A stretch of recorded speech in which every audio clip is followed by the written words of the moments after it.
রাজশাহী চারঘাটের ফতেপুর গ্রামের সাইদুর রহমান বানেশ্বর বাজারে ১ মণ লক্ষণভোগ বিক্রি করেন ১৮০০ টাকায়। গত বছর যার দাম ছিল মাত্র ৭০০ টাকা, দ্বিগুণের বেশি বেড়ে গুটি আম বিক্রি হচ্ছে ১৬০০ টাকায়। গত বছর ৬০০, ৭০০, ৮০০ পরের দিক গেছিল, আর এবছর ১৪০০ থেকে ১৮০০ পর্যন্ত কিনা বেচা হচ্ছে।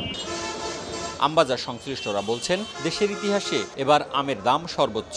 মৌসুমের মাঝামাঝি প্রতিমণ আম্রপালি ৩২০০ থেকে ৩৫০০, ল্যাংড়া বিক্রি হচ্ছে ৪০০০ থেকে ৪৫০০ টাকা। হিমসাগরের আকাশ ছোঁয়া দাম আগামী এক সপ্তাহের মধ্যে ৫,৫-৬,০০০ হতে পারে। স্বাধীনতার পরে এইবারই সর্বোচ্চ বাজার হয়েছে। অনলাইন উদ্যোক্তারা বলছেন, চড়া দামে কেনার পর ভোক্তার নিকট পৌঁছে প্রতিমণ ভালো মানের আমের দাম পড়ছে ৫,৫০০ থেকে ৬,০০০ টাকা। ভোক্তা পর্যন্ত আমাদের ১৩০ টাকা পড়ছে কেজি, মানে আমরা সীমিত লাভে দেই আর কি। ৪,০০০ টাকা মন কিনে আমাদের খরচ সব কিছু মিলে, যাতায়াত খরচ মিলে আমাদের প্রায় ৫,০০০, ৫,৫০০ টাকা পর্যন্ত আমাদের পৌঁছানো পড়ে যায়।